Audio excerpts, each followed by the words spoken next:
tuna chuan kan tran na hun min man sak turin hun ser min man sak turin ki zangu ram te Chairman Education Subcommittee se chungwai me lo so mu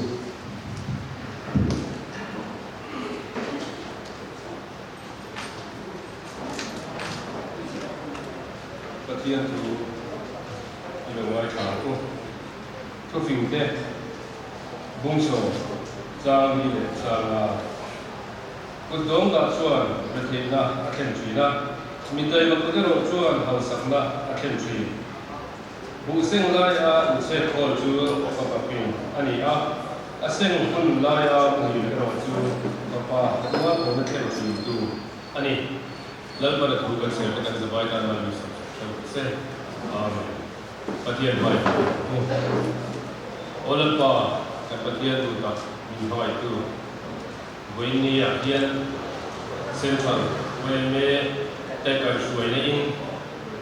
Zoraba also Zirlai also Kadi Zirlai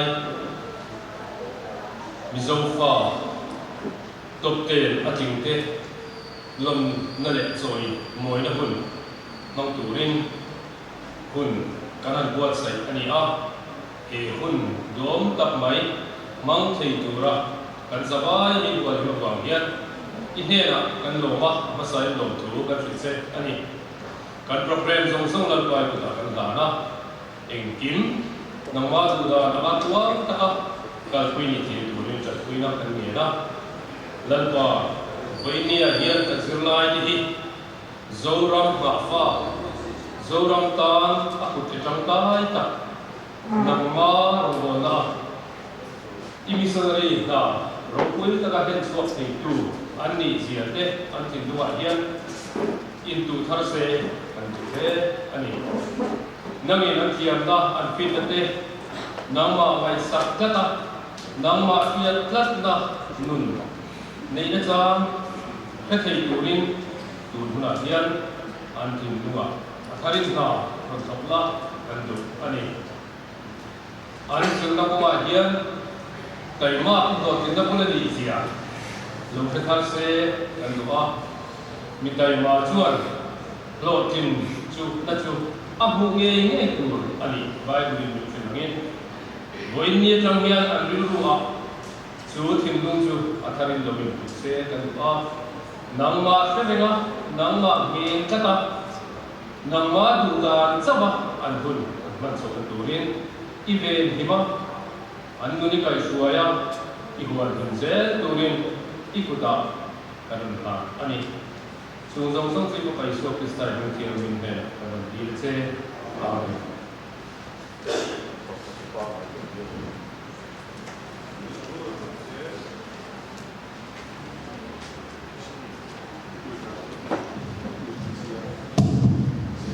Uzangu Kamte Chairman Education Subcommittee se chungwai me an lo me tuna chuan report le chulang te voi pui turin Professor Mosong ni General Secretary se chungwai me an so Chairman buena also pati top 10 ari so te so buena kun arong kalsong song te survive central way me bi sipai ano ku suwa ano so ani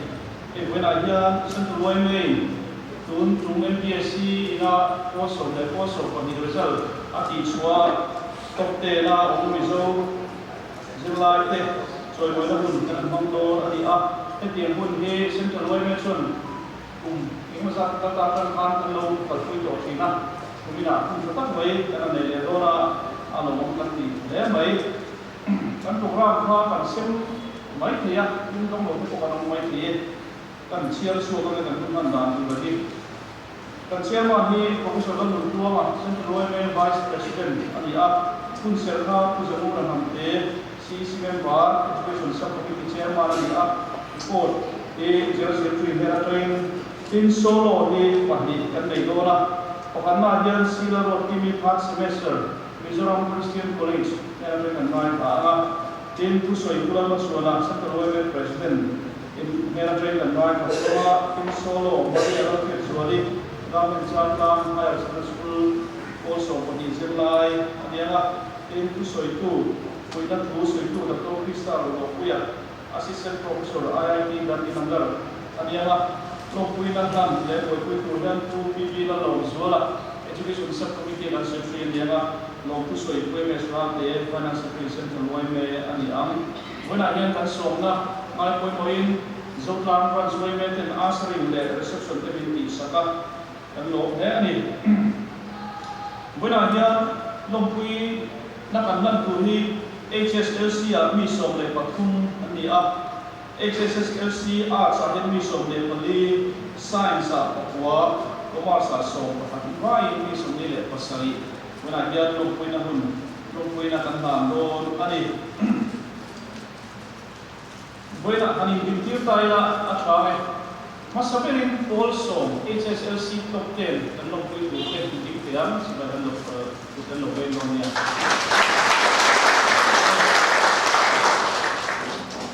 HSLC Arts hindi kaya hindi sa niya tali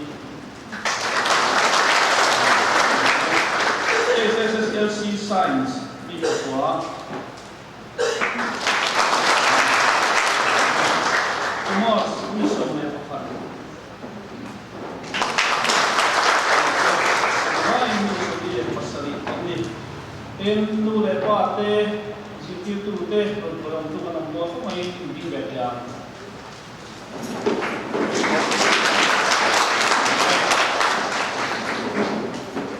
Education Subcommittee member, hindi yan sa tuloy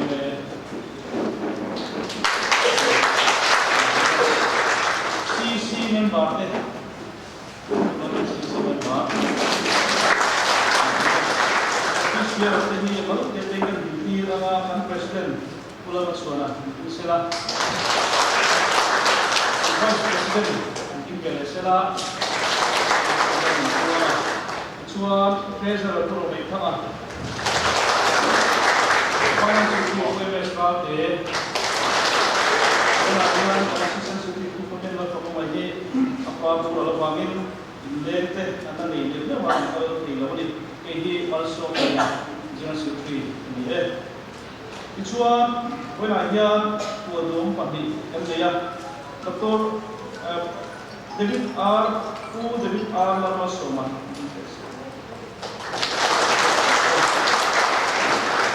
Lama Soma tuang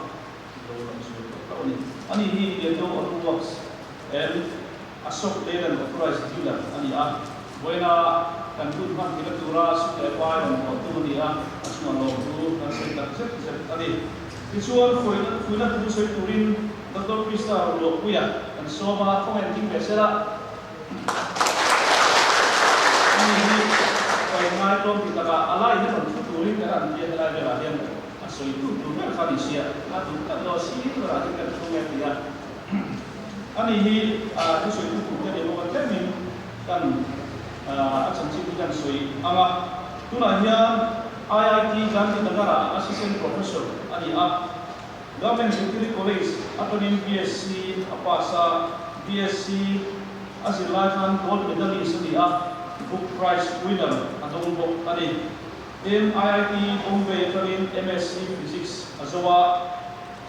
IIT Bombay atonin PhD azawa Physics Department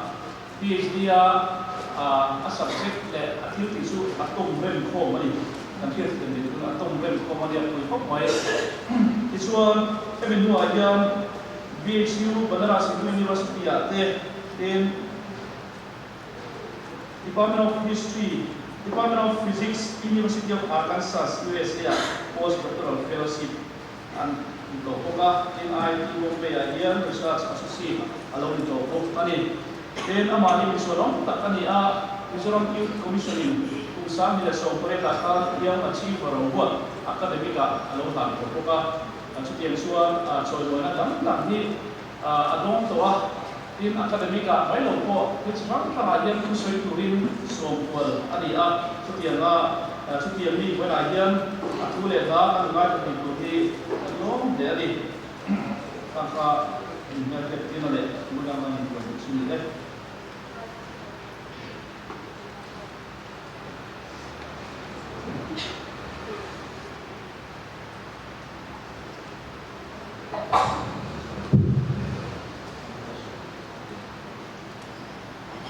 ole tuna chuan kan program ang khan kan kal chho zelama zai malzai sino gut kimi third semester July Mizoram Christian College chami ania un bang turin kan so mga ai buat se chuin ai voina se chu we me ni ti kun lo tak kan mang le thei hi kan lo le ya kan man thei na chana hi we me mala na vang di lovin voina July kan choi moi tu ten chan hem ngai tak le kha an zir na ra we me ten thei kan an buat se thei ani em lo tin na lo thei na chan nu le pa te an sum te in zawa in we me chuan kan ngai sang chewa in thorim na zimai te thorim na le chung point thorim na ra lo chu ka hi heram he namdan mal so na ni ko kan be se ani zai tu in sino ko kimi so ma ro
Pero lo look at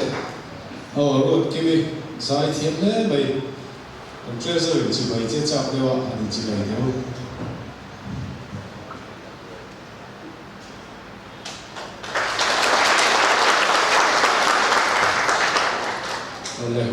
lò về giải môi tập mình lấy tháp tiêu tu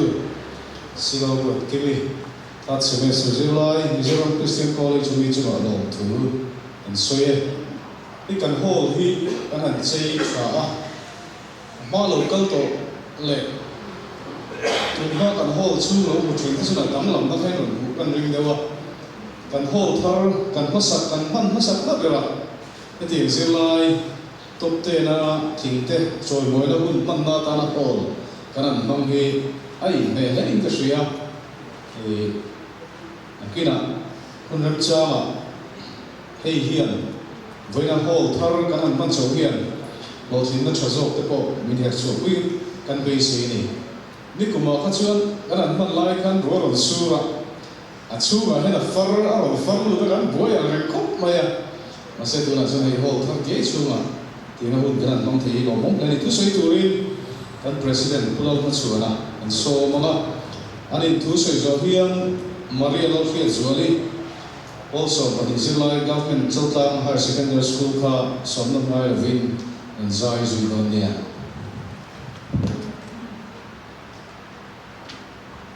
Uterman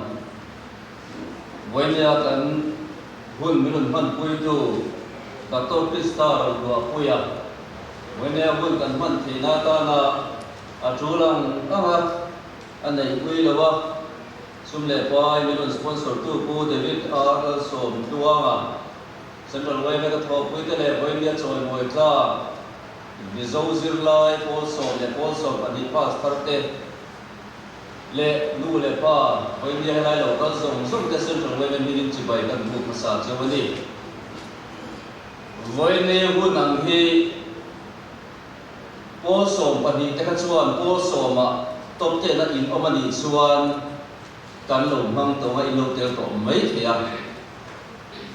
po som tu na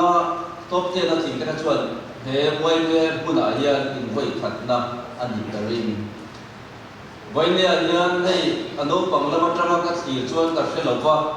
maro chu nu le pa tanga kan thir chuan nei to unau te zinga te top ten an fa te lo ma ti te kan fian te zinga te lo om ti kan bu a aro pe kan khop mai chu ti age bidang tang po ani bok ani em fangin nge ti hi atangin bul tan kan ruwa em fangin nge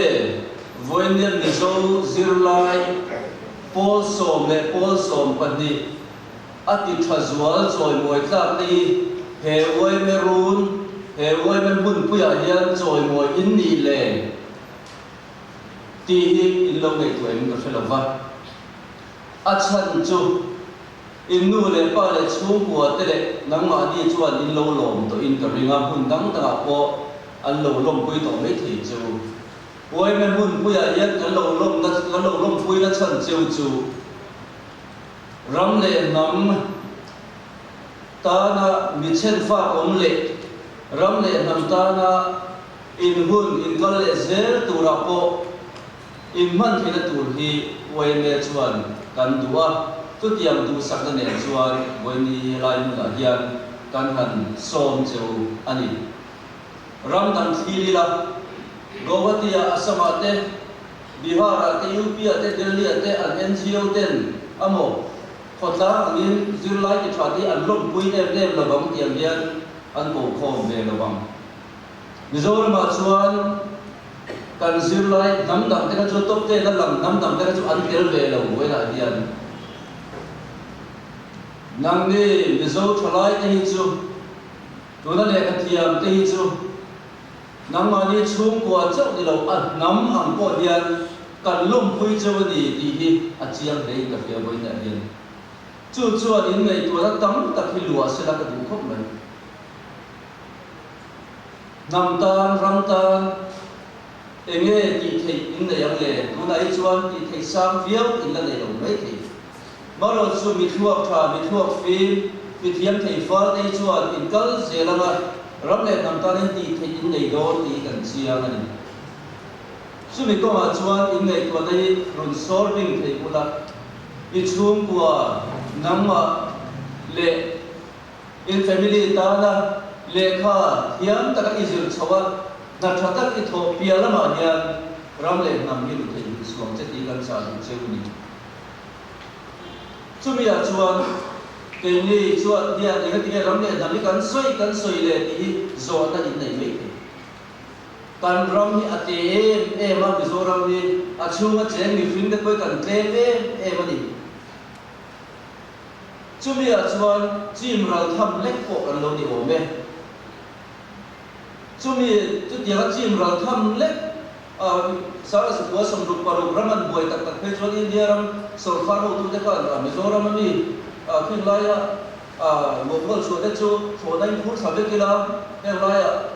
sim dar la thamai lo an ti hiale an ti fiel tu de bi tu tiang vel lek chu kan ni amaro chu kan tran rual na le kan in hung bing zat na awang hian ram le nam bi ti hian met takin aladim ani inkal zelang inkal thui tul don ram poi la muzawa ilava zawa experience poi la dei zaw zel don chu ta chuan chu da chin hai kan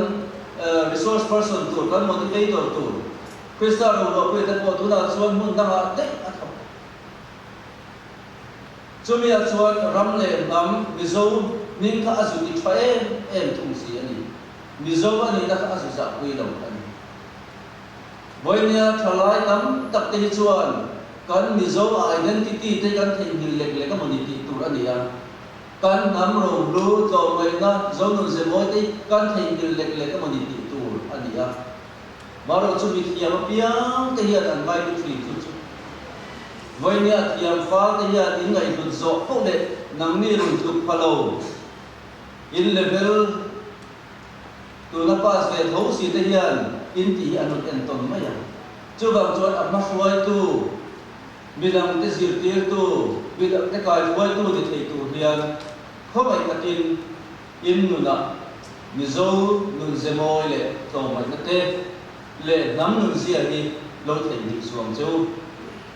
mà như lúc khác thì USA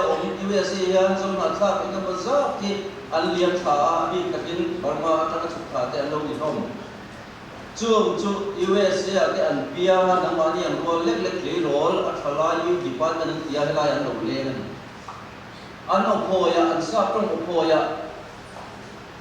anh American em đó anh Chezia anh in chơi đàn xong à po thế lại Burma anh ông lại anh nu le pa le anh xuống le cái tên nun gà cái chỗ anh cần sẵn mà rồi chuyện vang như thế là mà anh nun cờ anh đi chuan anh nu le pa le ploi anh không cần cái quay tu để anh nun tiền cho rồi sponsor anh đi xong đi lại tiền xong đi mình xong rất là anh nằm ploi xuống le pa mà tên lâu thong có xuống le pa tên lâu ôn sama chết cũng là lâu ôn sama chuan thế lại pi le pu trong anh nun luộc anh thì biết anh bảo ta chú bằng chuan ram đam anh xì khalaya atak tất cả mình không thar lệ tụi phan anh đi đi lên chú tiang chú với tiền nhân rồi thì ai chôn cần lăng ai về rồi mà rồi chú tụi trong con khalaya thì hiện thắt tiang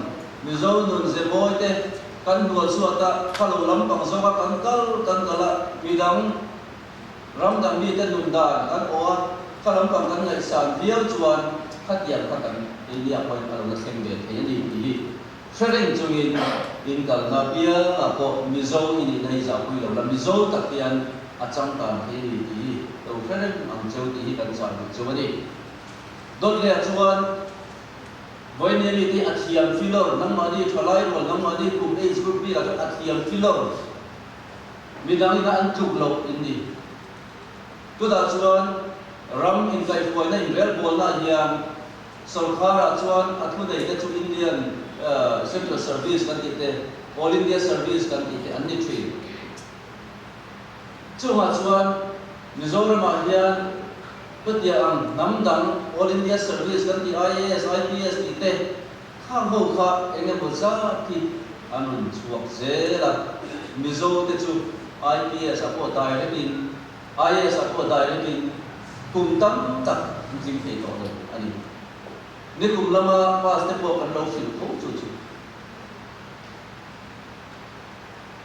tia ang kan din bun ani mek lai chuan voi ne thuak tha te chuan khalam pang kong te po kha mi zong sang ina zo thei po di lo he lai a di thei lo nang nia thuak chak lo de ka nur kal ne ta lo khalam pang a khan a thuak tha mi aya thiam mi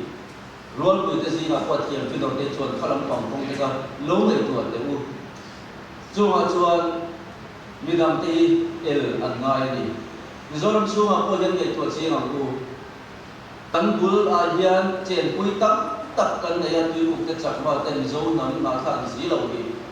Chakma, siya nga chuan ayas ni kung masala ba ano, suwak nol pa ba? Alin zirtiya na ni nam, taryan ang zirtiya na sa manin sponsor chong dyan na ni. So ta chuan, an ni chuan, an nam, real rock po chungin, Leka tiang kay namang yan, zorang tahi ka kopet hini i ang malia ani pali. So ta chuan kay ni tiang yan umay nagkay la kay ni tang yan zozi na tang yan. Kaolin niya sa bisa kan lut umbe talo zelida sulam pang at sa malamat tang chuan rulut kom ta zel sila ei lo te a chuan ram inver bon na hi atak takapay ko itu chu namdam. Memang di Zofa ini mengenai dia loh, ani ini insiat akan pun mobe. Chút yang cuan ngày của các lầu xe mula với nhà nhân in lưu lưu hiện chút lắm bằng chút lầu là lưu nói lầu này quay ngày của lầu xe xin đều đi cả lần chào buổi chiều này. In ta xe nó cũng khá là chuan lộ tin đã in sắm ta lầu cũng khóc mày cô sầu nó cô sầu để nó khai. Mà lầu chút khó về đi kan soi du chui ni intlan siak na over ani le kha zil chong intlan siak na ni intlan siak ni atam lu tu em kim kan ni tin ni intlan siak na vek tu te apo hian politics apo intlan siak na vek ani sum do na apo intlan siak na vek ani technology apo intlan siak na vek ani em kim mai hi over la hian advance bi ni tu hian te to chui ma ni zo na kan tan chep Chuan kan siya na chuan at sak lo mate hit siya train ani ngai to lo 100 meter race lo dita sila mi som kan chuak sila pakhat nakha chu siya train ano to lang baro chu kan siya lam lo lai fi lam lo lai akan pakhat aku lo zoi se lo tu sila kha siya train ani to mai lo pakhat nakha siya train chu bang chu he kan siya na ko vela chuan lo thing ate hian siya train an lo lo ting lo te chu fiat sui ani to mai lo ani in tlan sia na bul in tran do chok tong khang in feel da ko chu me in feel than in than kong a chuan ati thaber ni te tu chuan tai ma na le tum na voice na in nei amai in tlan sia na ro ting tu chu in nei amai ani voi nia in ro tin na hi ato na ani lo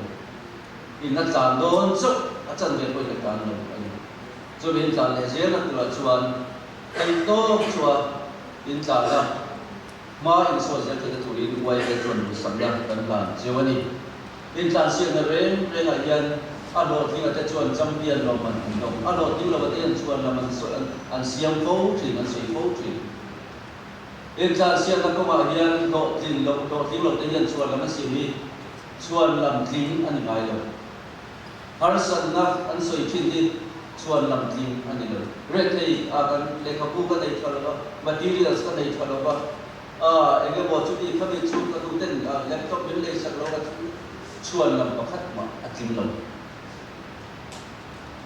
wai sen ta ma lam pam en chu ka kal chuan khang song ka chuan lam atim lo nei atim da ni lo se join tlan siang na ko ma tlan zel tu chuan iket che adi kama ikera adi kama ipen adi kama ke che di lo chon tu mai thu ro lai ko ver cham dam do taka le lam de lama thil run ba ni kan thil tum ti lo thim thelo pura mi run chen tu thei ko di atam lu tu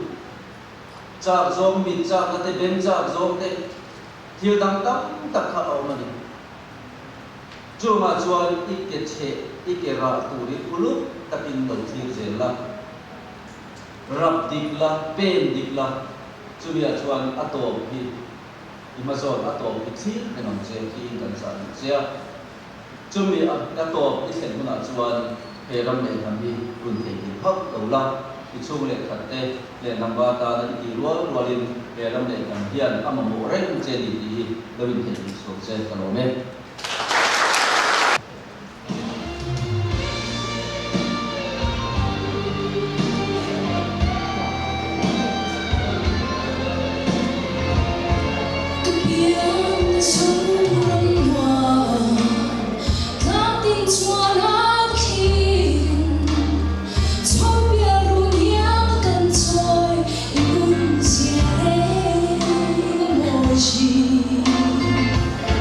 Mas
sila Maria hian chi bai te se ani hi doctor Isam mal so ma chu soi sila thiam lu tu ko wanga doctor ti nge te kan chi ka ne zir tu zo zo zero zo an ti chi ka ne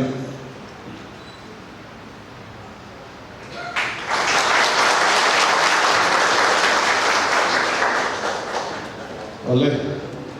an president bi na tawin kan rom le kan dam kan sa ko hin theina da la zir na pai mo da le chu na kan ngai tha a kan zilai pastor da le ro joyom tu chum ko da koi ni lo lo bi lo von sak tak tu rin kan han gen cheu ni tin mari ne na tawin rom le tam ta na in han than na pai mo tak kan ngai tha a kan ju ruwa vong ra gang gu tuna chuan thu soi ngai thalenga Dr. Krista Rolo Puya kan GS kan introduction karon hong to a chan chi soi ji vak ko mai to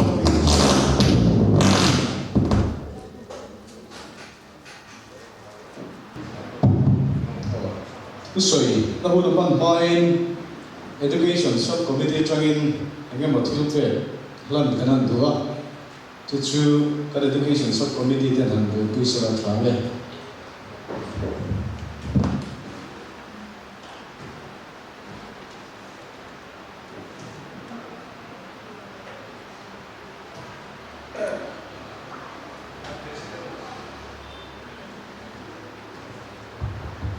kan president kalau ding suak sai ko bai boina fuina thu thatak miron soi sak tura kan so mangai poi mo kan so ma te ro ti ho ding Dr. Krista ro nei ro lo puya lo mai dan mula Dr. Krista ro lo puya suak kan lom tak se tan thil bek ru bek tu kan nei lawa amaro chu kan lom sia la ti na hi kan tha na ni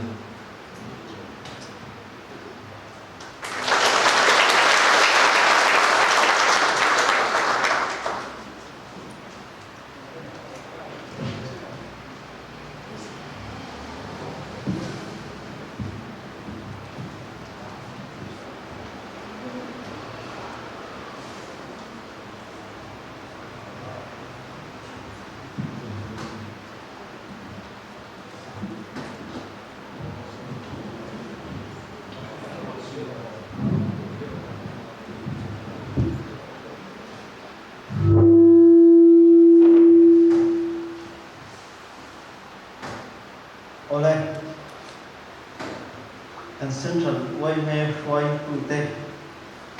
a ti tin chan che ne te tin ku te vita te tin chan tao te lom sin ta to sa na kai te tin nu le pa te chỉ bài căn tu về phim bọc chơi ni central way ne với nằm chung quay một người dân ta cho chung quay một lúc bạn kỳ tên là so để chú bạn để bác thiên chú bạn và ngón bác rất là Central Wellness Secretary thì bác so đi đầu cô là cần qua cổ này sẽ có các program để anh năng chính là ông nói là chúng có quyền in pha với sự cần của chúng ta các thầy đầu chúng có sự rất là mà sẽ minit ngan hu vera ka in ngai to threa chu te corona ka phone ma poi tiền te kan ti ko ta chuan poi lo he chi tiang ni te chuan a tha lo in sin chan lo tu lam ti ni chan lo te kha an tia chuan kan adjust ti chuan ka lo thiam kat ni a chuan kan adjust quota include nia trong chữ tất nhiên rằng thật chữ thuộc cần khô và lối của sa thì lai mình thì hiện đúng để tên không có phần thuộc vào kinh ta sự tu tống tất cả nia muốn ta kinh lâu mình khác sự tu là amma sampai ra trong sự đó ông sẽ đi phát triển cái đường chung số cho nên cái phụ thôi amma chung phụ thấy tu thì là hết cái tính chia một thì cái cái này của nó sâu và ông vào chung số người ta cả chuan phụ cái hình tượng anh này zil hi tuna western education system kan ti hi ei ka sel chuna platform ta ma chuan Christian na tana lo chho kan kum sabi som kum sabi akwana som na som pakhat na chho pe la monastery school ti te cathedral school ti te ka ko kan ani chu alo tham zela university te college te alo tin chawa hetiam ni secular takhian kum sabi som pasem na som pre ta chho pe la chu ti hian ko khan tel lo in sarkari modern democracy lo chuan lu kan akan pin monastery le cathedral school ina antum ber chu engdang ni lovin tuna bi ang chi hian Sunday school ang hian ni man tlak ni ro buat sa hi antum exam na pass ti lampang ani no bor lawa he ta zo kon zol institution kan nei ang chi khan ni man tlak ni ro buat sa hi zilna chuan atum ani ei ke ko le kha kan zira ni ya tla in som som le le training le kha kan zira ya harun sa takin kan ko ade kan hong thina tu te kan cho ya tu te kan khota lo te kan ya ei na ko kon hong te ka cho vok cho te kan pe ar cho te kan pe ar te kan lo ya ar chia ko te khoi ber ne tu te kan chia kha tu ti chon kan ti ei ban ne le kha ka zir ti ka tha thiam lo ren se ko na kan zir cho ka kan hai ko an tu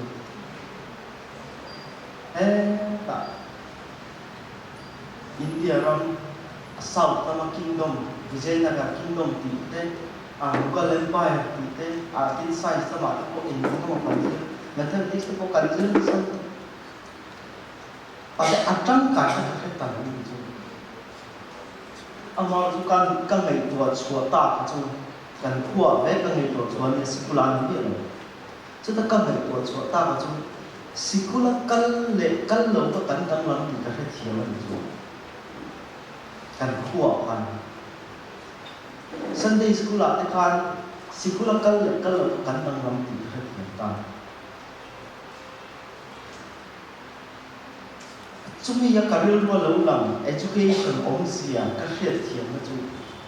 exam mo ti an mo lo kan e ki ko ka ti thave ti na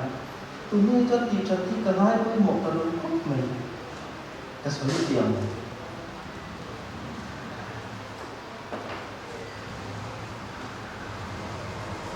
zinai na tu man ta ko ko se ko ta sikula ni dia kan hriat thiam ta pa ka chuan thiam te skills te khati hriat na te ka consider ama u man tam tu do ne ni ka rinom te do te insu te ti ram te to chel te fuat ne te khati te ka ngai kun bun te chu consider te na ngai chu distinction na an pa sa ngai rinom na te ko top te na kan ngai no lo son IAS ko lo ni ro ka kan center wai me president kan afu chawa ka fu tel ve tu chu ni ma se ka chu om ni ta IAS ko lo ni ro in rin om tel lo chuan wai me check de lo VDP check de lo nok su ki ni ya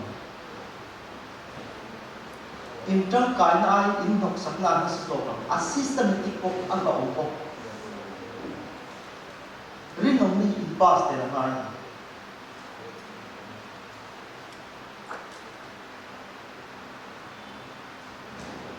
chu ba chuan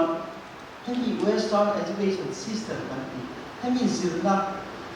tuna class 10 te secondary te higher te lo pa sian top 10 nei kan ya khatel ve ula ti kan chu ni man ta ni tu rin in zir chua kan ni man ta kan ni ngen kan ni yen ti ka introspection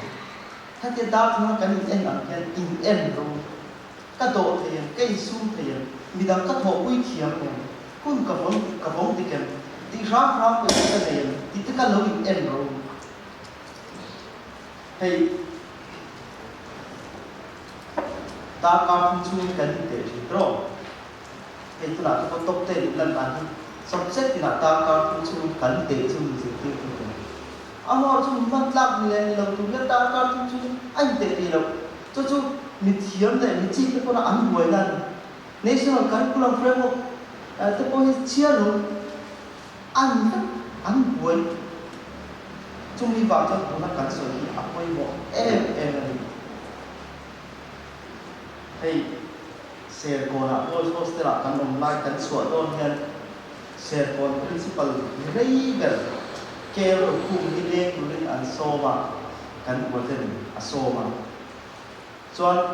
cắn buổi tên khá em khá dữ rồi tay mà lúc top ten nó có cắn basic để tất cả ăn thì mà sẽ cắn lòng nó vào trong cho apur về phim cần phiền nhỉ về là khăn cũng kêu rồi phụ mà khăn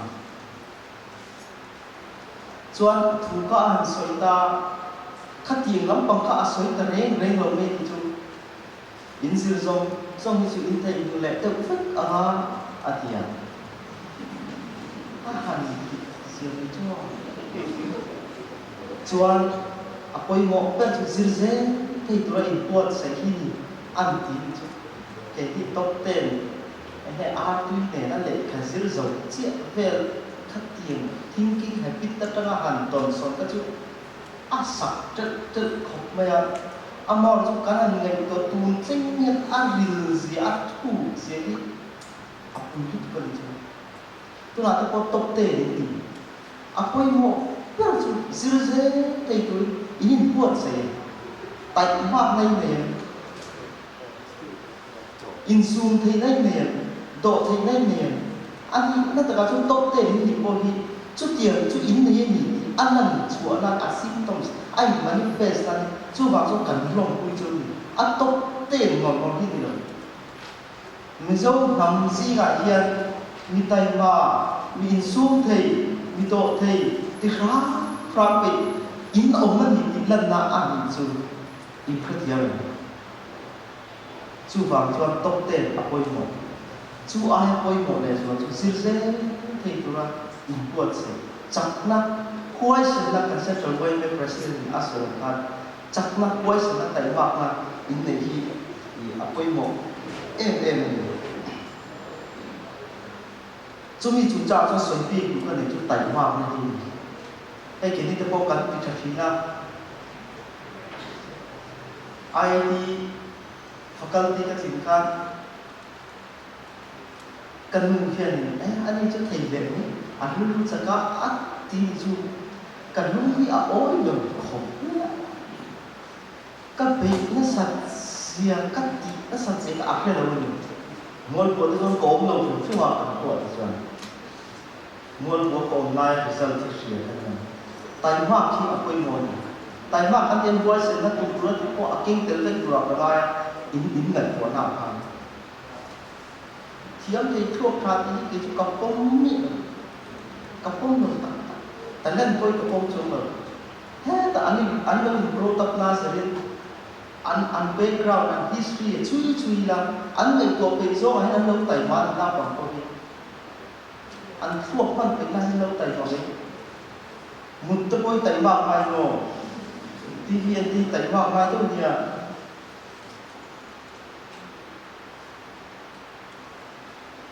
hay chúng ta không biết cái số gì nào, ví dụ như là cho cảnh ngài sang các bạn, không phải hết tên nó, mà sẽ tiềm năng pin năng xung đột năng technology, tung Nobel Prize sẽ có số của han cái đó không phải vậy, chúng ta dần đi sau cái lý chúng ta không dùng nhà, India là mà hiện population example 18-19% per người Nobel Prize đó ni papa pasal itu kan kena ni. Misal tu tuan kan tu dia dah orang sampai tu patiam nanti kan saya kata. An tay umma si an sinago an sakwa ni an tay matulin. Han nol na sa jadi tu kan. An tay ni. Einstein tu kau thuốc ra. Tại mà những tại mà system như thế kia, tại mà những tại mà nó áp dụng xuống thế, hay Charles Feynman nó có physics sai kan ngai sang tai ni ma thiam ta pia lama zirtir hi thiam sai so chuan shan ni pia recharge ai ne ma sa tai ma an zirtir con ai in buat sai ka sa thai na cha ka tu no ai buat sai ka in buat sai le lo chuan in thiam tu con hay cái những cái bộ phim phim cũng cần các sự đời chúng ta अच्छा जो các sự việc không ta làm như vậy classroom hay anh mà kinh này rồi Monday class này cho mà sẽ thì cần soi tu để ra đâu hay cái là để các cái chứ các là khi đến thì châu cần này nhỉ thằng tam cho thì thằng tam cái bộ mà Monday period này ta là ta chụp nửa đấy chụp bộ chụp Saturday itu kok om nene di tolong kaziat suap apa kan dia kazir doktor voi som suang vel kaziat suap doktor kazir tinggi kan kan sulu kan asa lah jatuh kai tu jangan kan tak tahu lu tidak tidak orang vai nào thì mình ai sáng tỉnh thật chúng ta chưa có muôn công thì mẹ cô là nhân mình kinh về lệnh chỉ là sửa phải nhân anh đi chú dừng năm ngồi quý về cái chỉ là như cô ca không chúng ta tu mà nhân những thì đi lâu thì chú có lúc mà cho office các lúc có không sẽ phải ăn lâu ông chú còn đến lâu lui về đây sẽ cả tây buồn về cả lâu mà cũng sẽ cả lệnh cái gì đó phim tức cái em sao đi anh buat sih chúng ta đi chú bạn em nói là lâu mình sử dụng chuyện ăn thì đều về nanti buat dia itu tadi thiam thì nói rồi cho anh phía thì con lại không giết thì thiam tôi soi thiam của bạn ấy có phi rồi tôi thấy xe của nó thấy cảm thấy tội mà hôm rồi tôi làm cho tôi kêu được chuyện tôi soi vật thiam về các tiếng cản giọt của nó practice nó sẽ thấy như thế này anh in sang đi của nhà team tất cả những sự là ngoài gì cũng vào đó là tất cả nó practice gì đó nhỉ tại nên là automatic tôi thiếu một cái đầu tiên anh thì là cái sơ phần chú bằng cho anh có phụ chú tài luôn hay IIT advanced thì có thu lại mà những chú bằng tay mà nó thuộc là con đông pass như thầy anh nói anh bắt thiếu về chiên bằng mới là thì cái point thì bây giờ vào rồi anh nắm tay nó phải tồn tin thiếu tất chú anh sơ lại có gì anh chú mà đúng không nấu tay mà luôn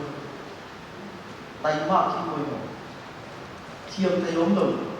nắng đi coi tay mạo còn như với lại thì hiện cần soi môi trường tay mà em mất rồi chuan các soi này có một chú những đứa loài nha thiếu thục khi ổn mất rõ xe với lại những tiếng hát rồi môi tiếng mình chân đi những đứa loài nó là những thục cần cái bộ có đứa loài thuộc cả muôn rồi là cổ lại cả cả lũ nếu sẽ lại chân đang cả lũ không nó vai của nó các tình huống không hay cái lai đầu tiên của nhân cái lai thiên của nhân cái đứa loài cổ không cả ai thì ông không cả là vấn đề cái đó thế ignite the mind is the culture cô sổ thì cái gì lai cả chia rồi chứ bây giờ như thế cần đưa loa cổ quất đầu cho anh mà đi ăn thì là nó cần tu hiểu ai chứ vì anh ở trong thư viện châu cận loa vì sâu tất cả với là tốc tề nhìn làm cái kia nó sao cái là trong những người bạn thì trôi mồi chứ cho ăn sâu không chứ những người bạn thì trôi mồi thì đi nói cái tốt đột liệt chuan in về in qua in trôi mồi trong vào chuan in là hiện chiang rồi in chung của phép nào ta có chiang rồi in chạy na in song song của ngày tuần rồi balance syndrome hay equation kan solve kan no hay ka vei thi na chang kan na te hi kan motor le ya te mon tia kan building a te mon te kan ei le na e mon te an tia kan in chei na mon te an tia ma sa ni lo na china ka soya kan mình vẫn ra cắn thì lệ đi đâu anh trăng cắn là tệ mấy tu ra mình vẫn ra cái mình cho đi trăng cắn cái lệ in các thùng đồng bel các scooty các bike các motor là gì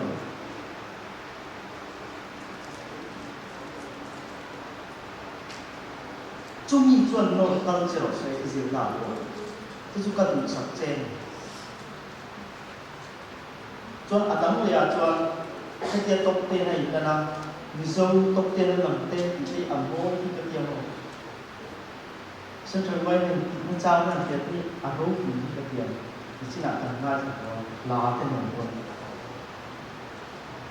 miso phát triển là miso tắm ở mình tin cho là cái ẩm hô thì cái tiền hay tôi để biết được cái lâu là miso cũng có ẩm hô thì cái tiền này miso cũng có nằm bên ông cái ẩm hô những cái các mình của nó sẽ vai nào cái anh tâm mình phim mình nó chọc cái mình chọc riêng nóng này phải integrity này chúng tôi cái chút đấy nó một passion cho anh không về passion mình sống thì anh nó riêng nóng anh mình sống thì anh trộn hóa đi tới bao ngày đi tới trần quy anh như vậy hay cần nào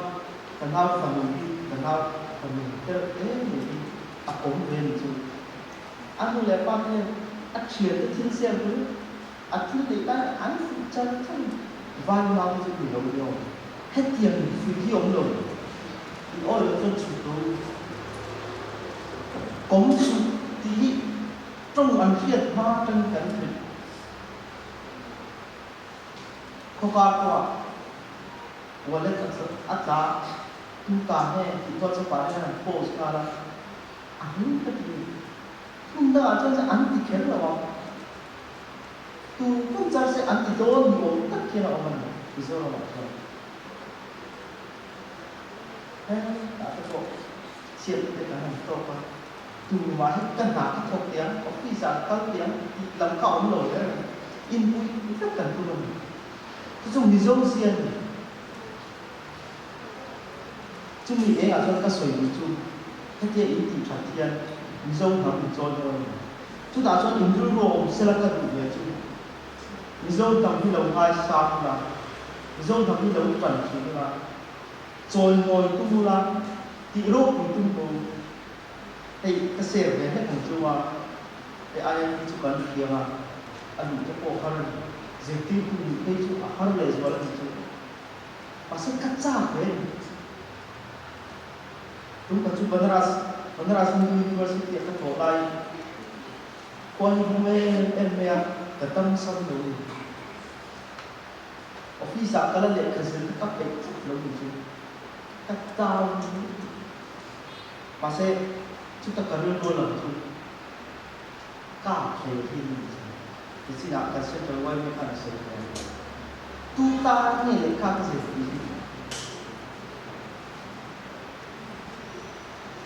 kan su ta kan ma ta dương ta cái siêu thì các người tuổi chuột thì cái cung cho thì lục cổ mà các cái cung hoa các bạn là cho cả hiện dâu rầm cả rầm thì anh em phải chia ta như vậy cần chia để lục đồ hoa cho vậy dâu rầm cả rầm lúc chùm ban chùm cua mà cần đi để xả ra mình quay xem để đồ hoa cái tiền nào ra về thiếu để các cuộc tiền cái tiền nào lui tình trang tình thì khang sủ hù đại hai lô ba thì sai ra chầu hù đôi cái hai cái ruộng cả rầm riêng mồi in côn bộ về là sắp quỳnh tua mỏ ổn lên là các nguồn năng thì cái linh quý để cái xuân thì cái linh quý để cái phá ra hay cái chia này standard là cổ cái chuẩn chắc cái thân về chỉ là những cái cái mạnh sẽ rồi là nỗ lực tu in mà mọi người là thế thì nó lên là mấy bị in đi đầu cắn đi đầu thế rồi các vị con nỗ lực tu in này thế tại tin lu wa tu wa ni chu wa don le kha i sin non kal tu i mo tu ta san ka soi le chu Mizoram choi mo tu Mizoram hero tu ko ka kia ka ti tra IIT professor te ka lo ni chuan ka tin ve ni al chuan ai contribution ka nei kan ya direct takin a 5k 6 za chu za ti pe thei lo mai na mi te tin nu an na te tho ya woi sin na te tum lu na te ape ve chuan ti te ko to ka chuan chu ni chuan ni ko ka la ka tin ve ta ka chuan zo na ni ko ka cha ni chu chu Mizoram ta ni chu ni ma ni ta ni Mizoram chu ma ni ta sa ni lo Mizoram ta ta ka chu bang chuan ke to ko so la ke to ni chu chan chu chu Mizoram ta an a to pe ra chuan to te na in kan hian Pathian choi mo a ka pu to to lo ei che ta se to Pathian choi mo Mizoram nam identity idea kan belief system ne apoi mo nam identity chu en nyo kan che ne te kan ei te tro kan landscape te kan trong te kan belief system te Christian ne Mizoram nam identity apoi mo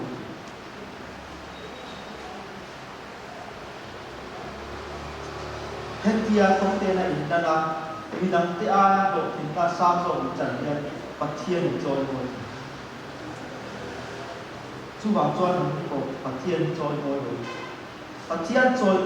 kan se le lo pila tao lai em bi ne chin ai tao lai tao so kan ni le chu hey asoi kin no tu pasari pen ka sia so ka kan ai ti dan na ga tu interview ni ka je ko ta ni so pa ti bel kan lo wa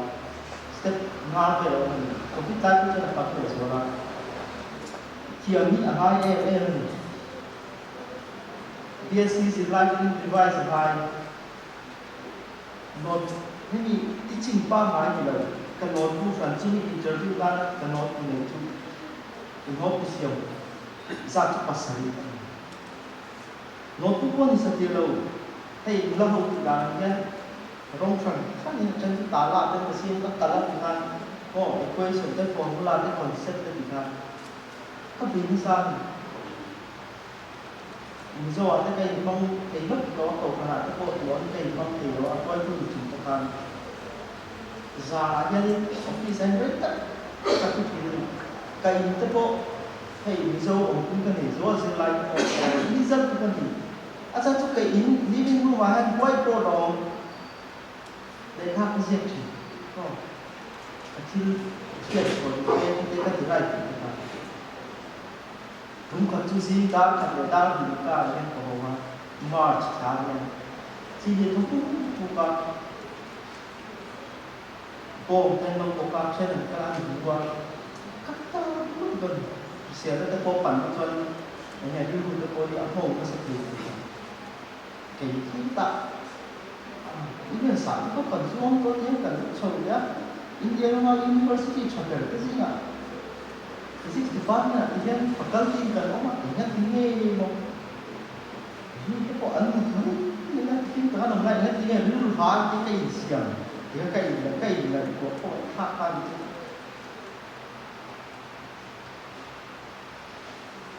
asan su aslong dan ko sa guest artist te kan ya sa ni ha re re ini la chung dia chuan ni ro se anu ke ka o toถ้ามีทุนก็เด็ดไล่ก็เอาอินเตอร์วิวแบบทุนถูกตั้งอินเตอร์วิวจะตั้งก็เอาหนูมันลงอัดเสียออกมันดีมาเสร็จชุดตะการรัวลงหลังชุดเอ็นนี่ก็สื่อสารสิ่งนี้อย่างเช่นกันเด็กสร้างที่กันอยู่แล้วปัจเจียนการปัจเจียนที่ตีโลกอีดังก็สื่อIIT faculty te kalau ni paling cuan ima personal role ni boleh patian ro punat ka tu kan kasih cumi bahasa tim ka tu IIT ka kasih la vai down te ko provide ka tiga ka ko ka chan ka mas ka chan ka chu pa thin ne ni ba zo Christian tan kan te ni ya pathian ku ni lo ni na tin tha ka ni sin tu tan kan long ka chu ta ka soi chu tu na ya thi ko ni la ke chu ka ha dam ko ka thi chu chu ni si la an tu ta ka oi ko ko wa acha chu pathian ni long ro ku sia ka ton ta ka chan da ni ka mai ko ga ni atto ka to ne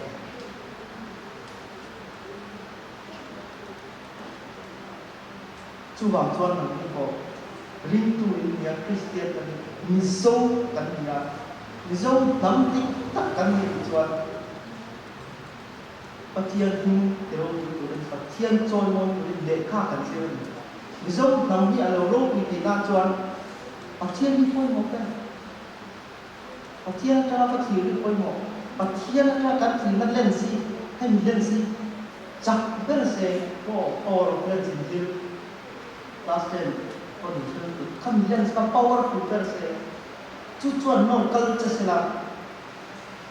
ke ai go in the sam so ni dang ta tan kan kai ni ti na chan khat ni sang lo en po ni se ato per ka se ni chu en ki mo pathian ki ni fin na bulan ya athu kan moya a o kan mai cha ni lo thum na ni dang ta tan ni chan kai ni na ni chu song chu ni lo se ka lo ne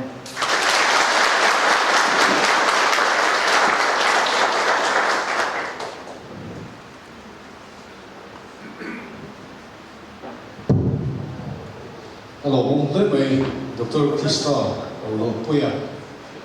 Horin lo phena ho thinna tai mataka suol suol tu le rinom taka kan rin na vong chuma em ho thinna te hi suol suol tu ni ta ran shila anlom le ni ani hi chong te changin ser ko na changin ai zo la changin IIT University IIT Bombay ya so the transfer is the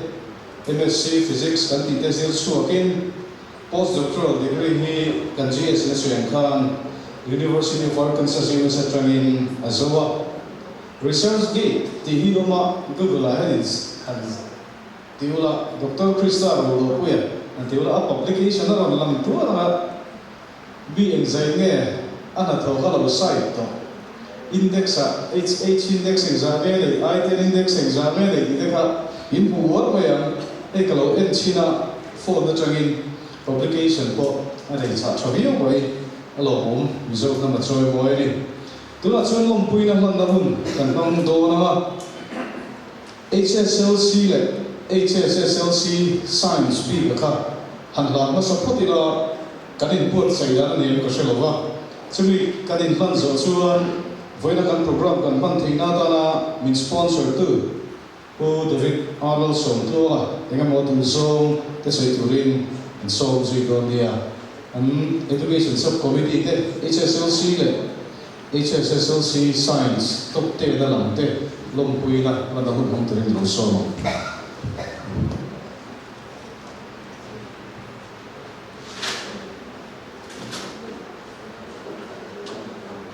kanasa pagin terminal ko mga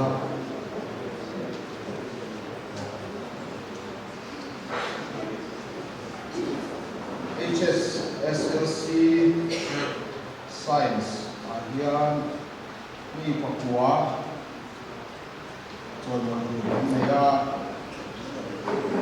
chuan hei lom tu an sei ve sok ka wa oi te hen kan buat sei on ka education subcommittee te athe yang ani kana ni buat saya chuan income tax number te in school attempt neida kanu ngai tu ti chuan nu le pa te je silai ti ni ko kanu de ko chewa voi ni a ho thin na kanan huwa sang mali sa ni me wani china kan suai tu na silam khan voi ni a kan choi moi na buat se HSLC le HSSLC top 10 arm zo thin te kuala choi moi na bul kan buat se ho thin na hi nang ma ni ba ani ti ka kan soi no le tua in zawai chuma lo tu kan soi tua ti chuan voi ni kan in choi moi tu te hi kan zawai ti china kan GS so yang kan mi somli pasari kan dia HSSLC science ahian mi Papua so tong kan dia commerce so makha isun art ahian so bali chuan HSLC akan mi so tapum chu ani a chuan HSSLC science ati thate lo man hi kan chairman kalau kan treasurer ni isok se kan treasurer puro ni ha kan som sabera ha ma hian mi lo din sakta se chuan kan asartel kan thilwan na ka anom lang thi se la ti chuan an ning kan lam te anom kal su hian an nu le pa te mo ro tu te ka kan chun na kan lam ding ila so me ko ngai chu ala ni nge ni apa sabera chuan pakhat na lalram di dara te apa la chuti ba ania an hian ma sari som sari pasari amwani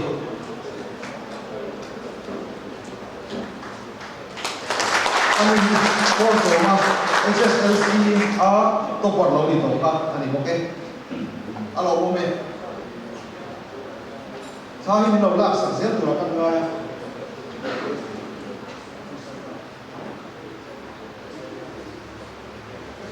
ko ngai ram di la ka kan le te se ni lo ke kim lo ka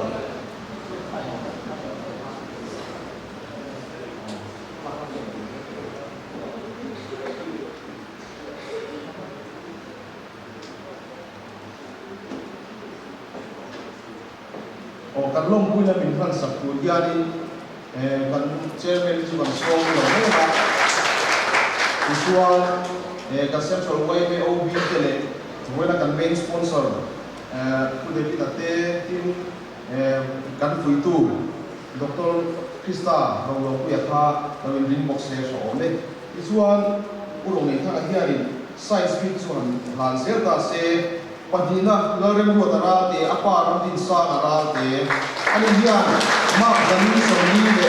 paria ma zanga amuni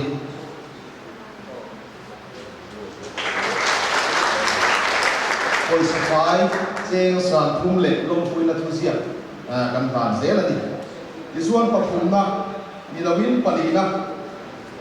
faksuala chong thu apa sila du ma ma zani so ni le ani ma zanga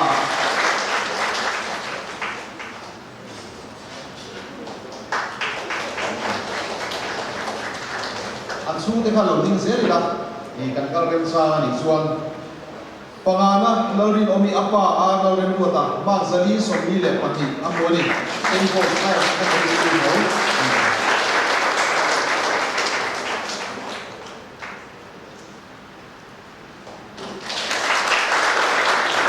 pangana ho niki zo than sa man te apa zo than puya ma zali so ni le pati amoni su ka ko sa ro ko ko no le ole ano mo me ani ka Saint Joseph High Secondary School parukna lal muan ki ma apa David zo ke la ko ni ma zali so ni abuwa music sa ko pa ani Saint Joseph High Secondary School pasarina chuan lo ding liana apa David lo moya Mark Zali Songkung Papua Central High Secondary School or school sa Pono Tige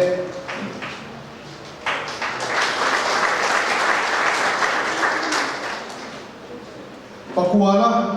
Arlarang Hiti Lareng Hiti apa Arlarang Puyak Mark Zali Songkung Le Papum Kakarin Warji Central High Secondary School Pasola Choran Hiti Soma Thomas Vilo Puya Pupa apa Dr. Valang Muna Pupa Kali Songkung Kami Orang yang Sarani Central High Secondary School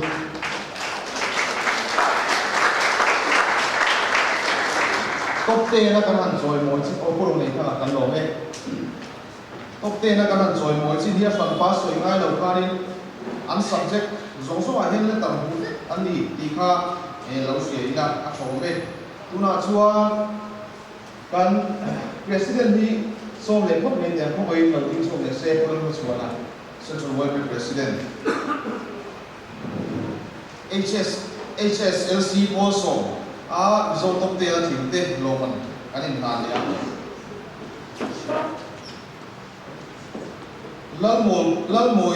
lalmoi ku ya lom suala pa HL lom suala o aku nge pa kala o apa kala ma sani somnya de ka info science secondary school ma sani somnya panga muni ni khan ma sanga panina vanan muan pui apa la suala simple science secondary school ma sani somnya ya cover in maths ani pathumna Islam Sampuya apa Islam Hima Saint Joseph Higher Secondary School cover in SS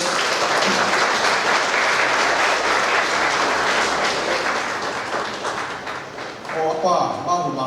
ano dige palina laran luapui apa sila tu oma ma zali som sali le pau ani to pari sai sa le tuwa sen se ka ko school ani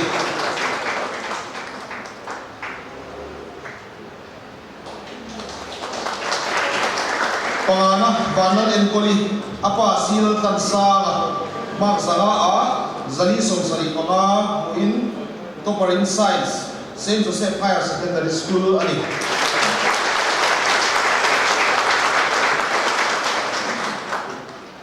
Parutna Silar Suai Tua apa Sizai Ning Thanga Saint Paul's Higher Secondary School ma zali som sali le pali amwani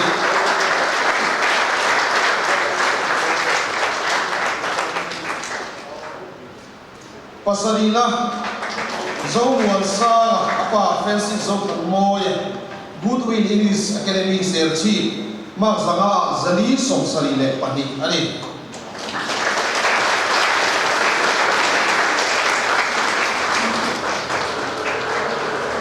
Pariatna Malsol Kima apa dal beisaya Saint Paul's Higher Secondary School ani hian ma zali som sali amu ani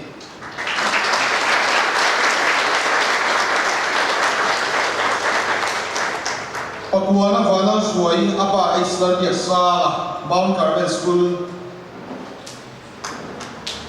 ma zali som sali amu ani Walang suai Pakuana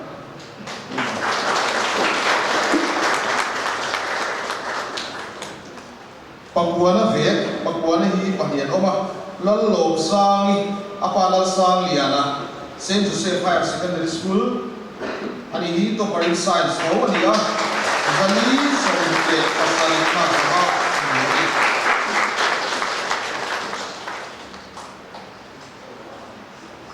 Somna hi pathuman oma masaberin mangai thar zeli apa MS Dong Liana Greenland Higher Secondary School ma zali somle panga muti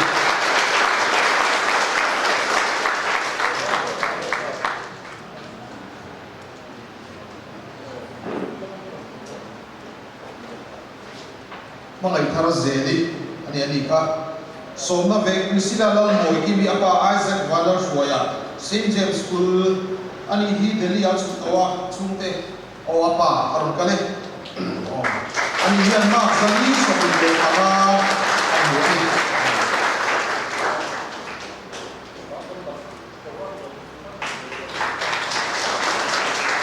Somna ko Waller Shoya zeli apa min control alai KD High School ma zali somle panga ni hian ani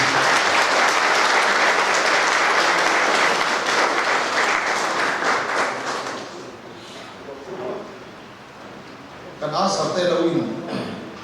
buat sele anggap santan hianin commerce kama kanan pakai bere tu maka kan lawan moro pale asawe kan president kan lo me tikan kan so du te ta hun kan dale lo ka ba chu na kina kan sun som le a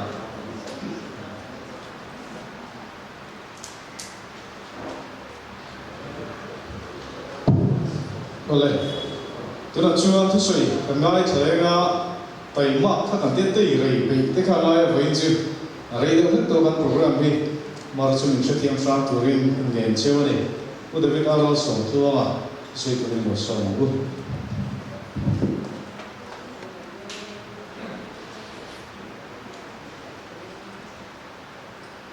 Chairman le Khovela Thongai Polian Per WMA Central WMA Foi Tu Tele WMA Rongkal Kansil Lai Ti Tha Te Le Ron Thoi Long Tu Nu Le Pa Te Le Chung Te Song Song Chi Bai Kan Ni Tu Chewa WMA Hian Thu Soi Turin New Shield Lova Cái lòng chen hua tối tây soi về đâu nè chia cái soi chiếm một bóng thì cái hào ba cái lối soi đây đâu thì con những ngày tầm cái tiêu mà xả chiếu à cái lòng lùi hua phát hung soi là thì cái này à bài của là bị chết chú mình băng chuan với nhiều lòng cao khom thế là do mình cái khác anh chặt về đủ chơi đi và khán giả chuan người sinh gì cả hiện phát hiện thiên lũ mỏng u nhị phát hành căn hùa căn hình quỷ đam tít à anh nhỉ phát hiện những cái thiên lũ mỏng u nhị điểm chú mi thu soi phát hành chú nấu bằng cái lối đi tàu tu na tar cái lối đi ta mi địch hi cái sana ăn ôm cái là bùn lova anh khát cái chỗ khôn bộ cả là bùn lova tiền chú mình sinh tiếng giống sống người ta cắn mà mò rất lệ mình sống thế là cắn nắm ở cắn đi chua nó tủ tê mình mở ăn lệ chú của cắn đi chua nó tủ ra cắn mà mò rất nín cái gì cắn đó mà tê cái bạn đi mình mở người ta bỏ hành tê đi là đi cắn ngâm tổ vào corruption te kan soi china thil dik lo tam tak te kan ra ma hian kan ti chin eng vanin ge thil dik lo kan ti chuan pathian kan rin ngam lo wa ni davida chuan pathian ring tu mid dik hi kan sana an ka se ai lo ba an kha te chok khon po kalam lo yen chu bang chuan vai ni kal khom zong song te dikturin kong engkima dikturin kan din fui duani thil pakhat lek bani khan kan company Istanbul global conference adon gowa Istanbul kan pa chuan Europe ram ram chuan kan han fala o de mai pakhat kan ei chu rela kan chuang na sa rela kan chuang na chuan timing hi mak thei khopa đã qua lệ minute so pakata chua tu tikte kan ka chen don te kha đã phum lệ minute som li pasaria chen tu ti den an timing khap pakhat ma an mis ngai lo a chua huna kan chua ka a chen huna kan kheng le chu chuan dik na tam tak a kela khati ang khan ke ni po kan thu ti la kong en ki ma dik turin pakhat na kan soi do ni pa ni na Bible là nhân cắn bùn lea đâu bằng hồ tên bị với nhiều anh ấy cái chuyện nó qua tấm tắc các phi thể lộ chứ sẽ chẳng nuôi cái president kan cũng thật tắc ở soi tòa cắn phi tu tàn bao Krista phan rồi quý em ở soi tòa bốc cả với nhiều nhân các đại sản em đây cả ma tên ông cả về là ma tên in ma tu soi khác là giảm nhiều vậy nấu bằng tất các phi về đủ lệ chứ bậc thật chứ Bible là hiện thu bê ba cả chú thu bê thu tiệm này chú bạc hạt ông mà commandment with promise thì anh em thu bê tấm tắc hiện promise tiệm anh ấy lên rồi hay cả mà ai sẽ chua ai cho bọn sao cái này lại con thu bê tấm tắc chua này mà sẽ khác cái azom tu ta han promise tam tak chu keng lo mai the Bible hian thu pe promise keng tel a oma chu mission zong song na kan ti chuan a promise chu in ta a tha a le ya hian in dam rei bokang a tian chu nu le pa ta thu oi he ni voinia a pa cha kan choi moi chu khop ve la dong ai pol lien ve ni na a choi moi me chu ni chu tiang a Bible na thu a ve chu a wa a choi moi da in don pakhat an nei ka ringa chu commandment a chu nu le pa thu oi ania a promise chu in ta a tha a le ya hian in dam rei bokang a tian ni chu dam rei kan duwa kan ta na chat tak anun kan du bok chuan nu le pa thu oi ha lo tha thang lai re lo ula lo vong zel ula nu le pa thu lo o sam zel chu nang ni ai le kha an thiam lo hun ko lo na senga la chu tiang bu la po chuan nu le pa thu oi zel tu rin ka chak chu chu commandment with promise thu tiang keng tel thu pe a to pe la chuan a soi tu ka niam ka selo ma se ka ve ma kan soi tia kan nu le kan pa ta hian kan ro hi kan selo na sa ani tam ta chuan voin nia kan ma a thu kan choi moi chen chu free ngai ko in ni khel lo wa Bible fanau te hi kan ro chan aset pathian lakatanga kan don ani phun sila nu le pa te hian kan ro kan fa te hi kan aset ani ti selo hian zoram nu le pa te hi kan tlan tam lu tu kan bo than sa kan in ma kan in khom period te hi tam kan in khom tam me me ma chu to han u ba kan ma se ka duai kan in khom tam kan fa te kan ro hi kan op tam to lo ni chu wang chuan kan na ma ya kan asset kan ro te hian min ti buaya kan tra a kan room me kan i ro om na pya i ro om ti ani la ya kan fa te om na ngai sakmia lo ban nu le pa ma ni nuam ti zo wa po dang da la in mang ko ra in mang hi ka mu chu mai in ro pui tak tak te motor ro pui tak tak te hi asset ating lo li voi ka don ning se a chepek the kan motor po voi kan accident se a chepek the asset ating lo kan fa te chou hian ni lam pan asset min be ki ni kan ram nu le pa te hian kan siat thar le atuling ka sia kan fa te tan kan tha kan fa te tan kan in hana kan fa te hi an pui tin na turin nu le pa hian mo kun na lian tak kan nei ka sia ni chu ta chuan ro chen thei lo education a kan hei central way American English ma an la a education kan thiam na hi tu ma na min chu thei lo asset kan nei ania chu asset chu nei zel turin ka cha du chewa khata ato per topic a khan kan nu le kan pa te hian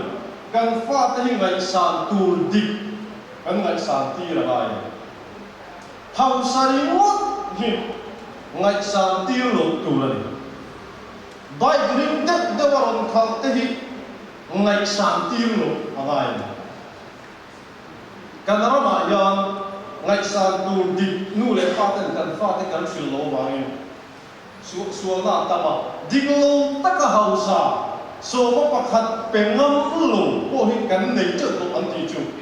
tian ta chu kan ra ma hian an za agun toin ka sia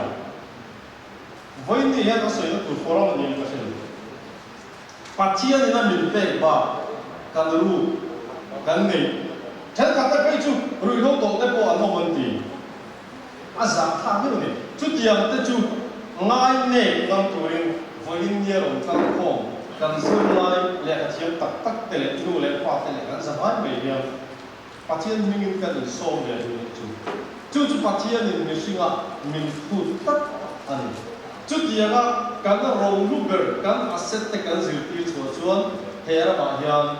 long lai na te ai ku pazak na te ko arong pak chok zela chu social media kan man te ko hi anian social media platform ai ku pazak lo ma chong zar zar hi kan bu tam khom mai azak thak ta hi ban chút yang zong zong te ko chu kan nu le pa te hian kan rong luber kan fa te hi zil tir zelila kan ho pu ten min chang than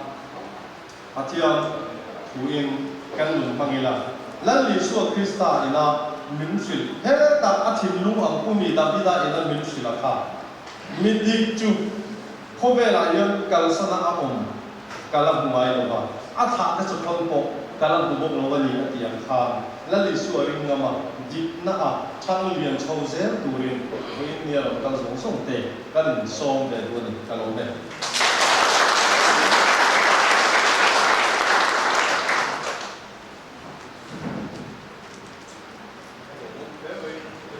Arnold sòng thua là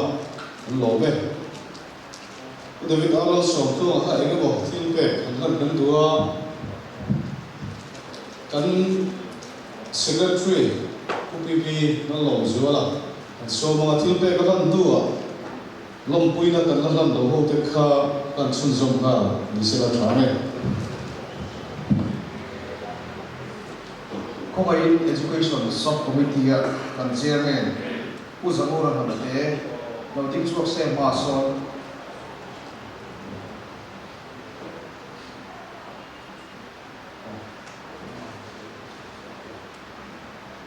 Hey, Satrogin, Gun Education Subcommittee member Hamate, ano Siama, ani Angyan, kan Siarge, Certificate of Appreciation, near the Auto Works, Asok Leyland, authorized dealer. Proprietor David R. Nelson Duala. This certificate is presented in recognition of your invaluable sponsorship, which significantly contributed to the success of the HSLC and HSSLC Top 10 Felicitation Ceremony, organized by Central Young Mizo Association for Mizo students. We are immensely thankful for your outstanding contribution to educational development for Mizo youths. Ini President and General Secretary Central YMT Ming and Sai ani kan chairman ni lo han sia change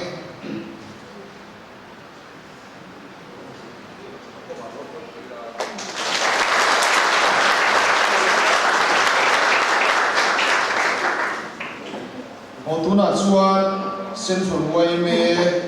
kan OB zinga kan GS Education Subcommittee OB in charge di bok Professor Malsom dia kan bahagian loading swap ke tu se ni cira ka soyang kan commerce kan asate lalu report wata hani commerce top 10 HSSLC commerce top 10 long puina bandoni pakhatna David Lalmin Lua apa ko sa Puma Mark Zaha Zanison Simple Fire Secondary School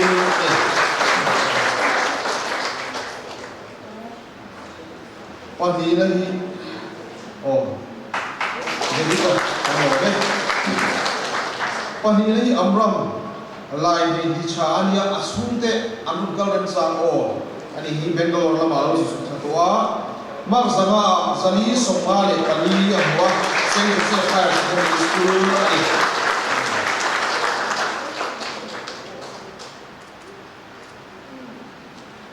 Pathumna van sang kibi apa sang thanku anu sang thanku mi Mark Zaha Zali Sompum Basari Oikos Higher Secondary School ani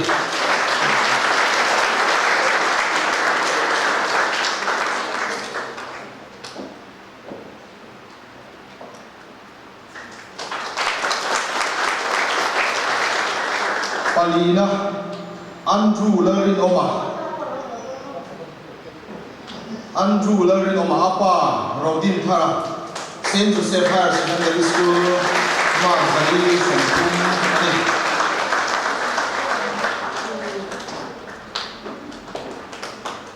Pangana si Zauthang Thuangi apa si Zauthang Liana Oikos Higher Secondary School Mark Zalis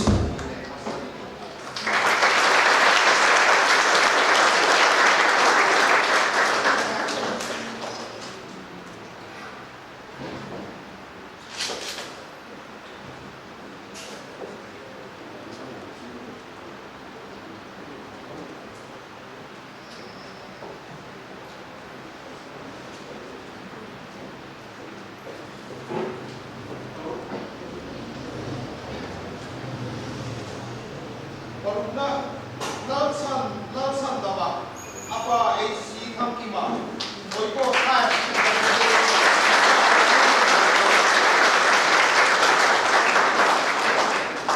Super in business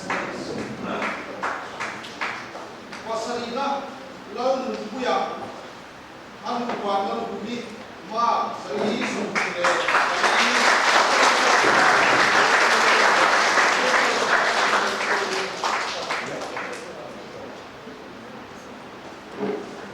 Mariatna Hilda Alawe Buati apa Johnson Boya Mark Sari Sori Patuin Ani di Mariatna Dia Oiko Higher Secondary School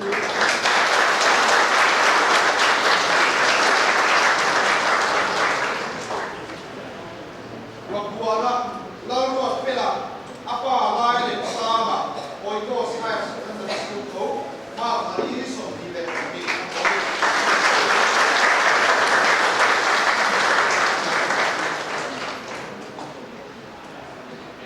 So ngahi padilat ko ba? Pagkasok ni Fulta. Hello, trae. So ngahi padilat ma.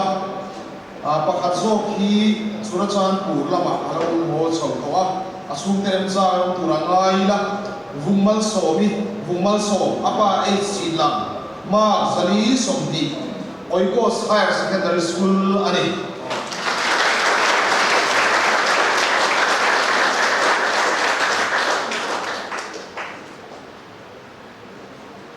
Somna vek laluat puya apa Gosen Brahmoya Mark Zali Somdi Saint Joseph Higher Secondary School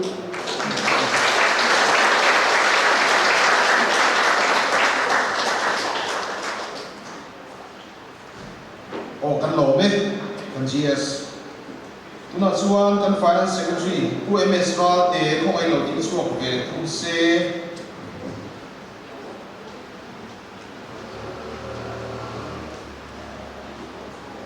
Post Company Arts top te na mizo ding te pakhat na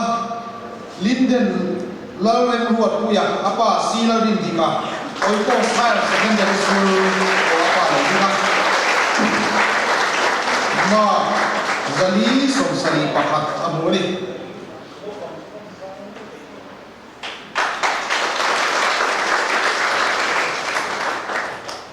paninahi arungkal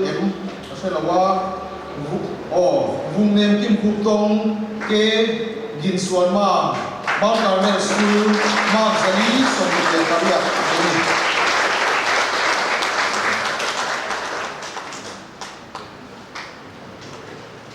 Pathumna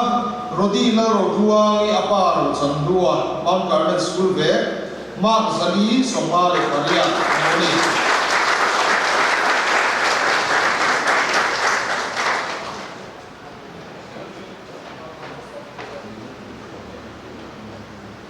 Palina ve Silan lo oma apa roba lal than puya Sinot Higher Secondary School ma Zali Somali Palina Zali Somali Palina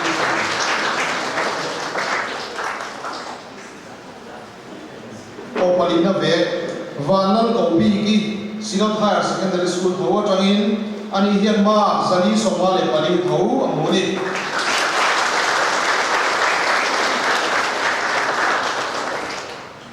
Iflal de kuhi abang kalren sa hilami hello sia sutero o suten oma ani hi parugna Iflal de kuhi Mount Carmel School adia ma Zali Somali pahi ani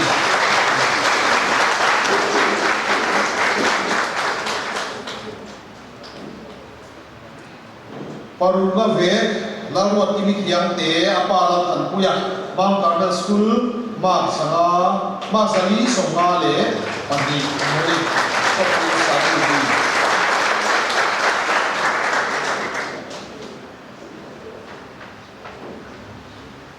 Pasarina Evelyn Lalmuan Sangi ani hi Oikos Higher Secondary School ani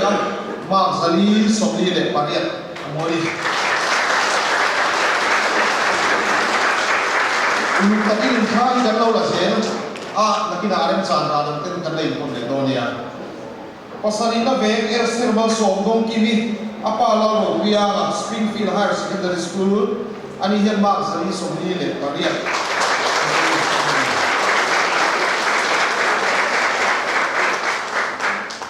Pariat na zone sangi apa la sukima Government Mizo Higher Secondary School Mark Zali le Somli le Pasari Amori Aniyan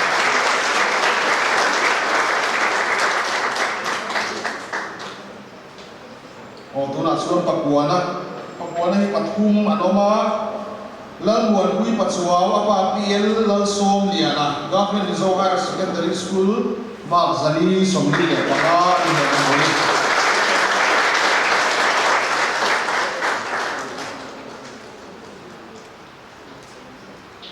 Lalu yang buat akian te apa zoran thang akian te Mount Carmel School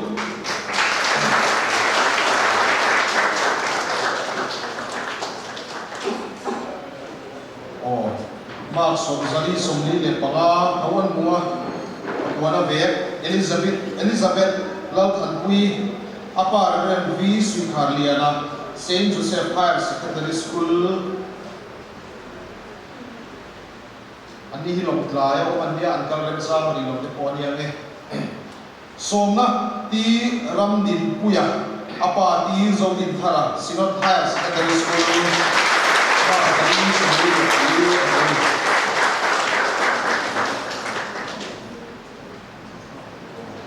oleh kue mesra te kan lo me ikan kan lo man semaju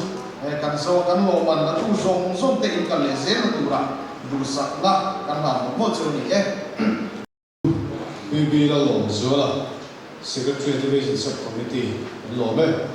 an program ma in lang hun ber lo thu se na hun an bang do na la UMS ral te Finance Secretary se chu wai me hun te no so na bu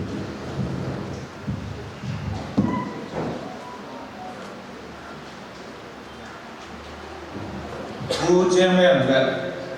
Central Wayme Topui Zong Te in Vena Mibi kan Mibi Temin Fusatura and Som Pistaro Puyate in kan main sponsor kan Hunmana Min Tuang Hong Vectu Pu David Som Tuang Ate in July nu le pate zo vai chi vai pe kule ka kawata ka ti tur ka ti mo phok mai na hun ka de to lom thu soi ania ma saberin hun tra min pe ya kan in ruam man na le kan in buat sai na zong zong ta ka min chan tir tu kan ko thian me na lom thu kan soi mu sadu ade MBS in nuaya kun sa ni som hile pali Class 10 Class 12 top 10 na Mizo Tisen Kai ke choi moi tu ni somli le pasari lai mai min cher chwa satu nu le pa te in chuma lom thu sen choi wai men sen ani tin nu le pa te thu oya in ti ve cha hoi ngoi po ti lawa in zirlai bu ke wa zirna lam ni na dei so bi nga hu tam so mang tu goi nia lo kin na changa kan choi moi ta te July zong zong te in chuma lo tu kan sui goi ni hensen thoi wai me hian in kal de zena tura in zirle zena tura tension e mo bai de ne enge mo kan ron da sak lo chu na hian MBS in nuaya class 10 le class 12 result chuaka nam dam mi zo ni lo an klar khatwar tur lo dam tu in ni wal ma po hian goi ne in chuma lo thu kan sei tak me ni kan in kal le zena tura chuan in ti tu lim sia te yan sia goi la hian an cha biao kan tu le lo ani in central way này rồi ngồi châu cán đủ xia cán cuống của thế nó chính châu ba hiện tối xia xuống lệ phai cán này bốc xia là chú ngã miền tuồng hồng tu chú cái bia cán xe số tu xuống lệ phai miền cái tu automobile workshop bây giờ mà cán này cái gì mà úp vào amma seperti itu kan soi ngam mai ome liando auto works asok lelan dealer di bok ani tu pa pu de kita som pro ale team som som te chunga ga hian central men lom thu kan soi ani hey thu that mai ngai in buat sai ni alo poi non sei sak thia hani buat sai ko sela le pe ka chuan thu that kan la ngai thei tu ra ngai ra wai nge te ne hian zilai tu cha te choi mo na kong ni som sa de la ti kha wai la hian ka dan nge ni ka dan cha lu bok chuma lom thu kan sei tak me wa chắc liền quý lâu sau chắc rồi sẽ đi xem thử lên bao số nó là gì tin với lại hiền phụ trợ văn đủ xía thế này lại mà chú tao hi chuan hành soi la ram lệ làm hum hal các soi hum sắp mấy chỗ á anh đi thêm cần chơi bốc xí đâu á với lại hiền diễn na mà nắng màn đi cái suy thì phụ trợ thu suy thu cần xong á kan be se le kan du em un rem cha na ron nei thei hak maya ai zo la me kan bu tam lo ni zo ra ma chang tam ngai lo ti kan chu chungin a hun o rem chang tak maya u krista ro lo pu ya lu pu ne to wa pu ni lawin ani ne na pu sin chu wa pu ro krista ro lo pu ya chuma lo thu kan si tak me bok ani tin thu cha tak mai phui na min nei sak tu kan central president chuma lom thu kan soya ani poi voi na hian toi te har chol moi ve lok ka duwa central YMA president OB hi ku be zang ni to tu tiam chung chuan azirna an tho na hun Republic Higher Secondary School Science lecturer ania azirlai te science students zomlom za an pass feka chuang chuan wai me mai pira me na tha takin to kan ni ti lan chen ne mai chuang chuan ani wai wai na hian long thu ka thri pa ka an joy bol tel de bok ani tin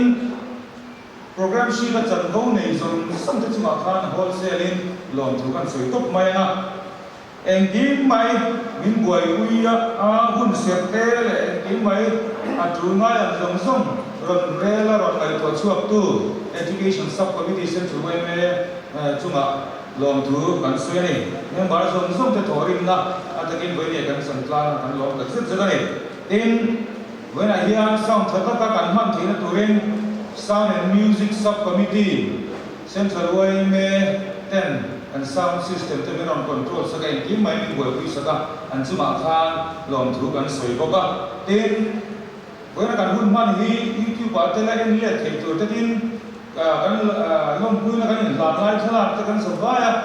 kan nei ve thile tur ta na tha te mi dolak sak tu information and publicity subcommittee central way te chuma lom thu kan soi bok ani tin ushering reception chu mai ba ka boi pui ngai tam tak on som som te min boi pui sak tu lo ngai lo nei ni ala wa min boi pui sak tu Zotlang branch way me te chunga lom thu kan soi ni in du lam mel chatak tak te man thua chua puya kan lom tak set seta en tiknia mo chuan la roi mun le chi ni kan soi tu te halan na hian la som mun le chi ni an tia in chunga lom thu kan soi tak me me ni tin sound monitor om ni lo chunga zai thia tak mai nun nei ta ron sai te in chunga lom thu kan soi ni lo ruột kim ti som som hi sai chi yom pai se la an ta ken ta fam hing ko lo ruột kim ni le ya sai kha ngai kha le tum don YouTube ka som ne ne don la tan om ka ring khat ngai nom ta ti khop mai in Maria Lafayette Suwali government Southland Higher Secondary School lahar tak mai ngai nom thu tha tak mai ni non sak saka an lom khop mai i zai chu jong ha ka lo thode te pa mà sẽ em mà accident ông lời sai chuồn thì là monitor ông nghĩa là chừng khan kan ngai san hot mai che lo zai zel ro zo ram kan tin kan sa bok che in pa hi chunga ga long thu kan so ye ti chuan hun sei ve ang rem tak mai chunga mu tak mai khal tak mai thu tin le ngai sa chunga nu le pa se lai zom zom te tin hun tak se la hun mi ron man pui na zom zom a in so vai chunga long thu so ye ti chuan a top na long thu sui pi lam ba tlem kan bel bel du chu các thủ tới gần sau này trên khan các thủ cái điều đó làm việc anh bị lên lumpa thàn mà sẽ hay inter thế đi là giết tụ công kha in zir lai ông vết kha kha cái in mình cái xoay tụ rồi thì dễ và sẽ tin căn phi về sau này cái đó đấy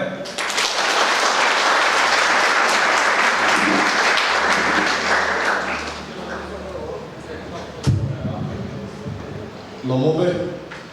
program kan man zo hian se to lai ka shuai to den kan zir lai pas tala te kan lom pui thala pui chu kan tua HSLC khan arts te science te commerce te ka khan pain se to lai ka shuai tu omang an ten kha kan na pui don chu ani kan sa vai dingina dal pa tum try na kan se lo la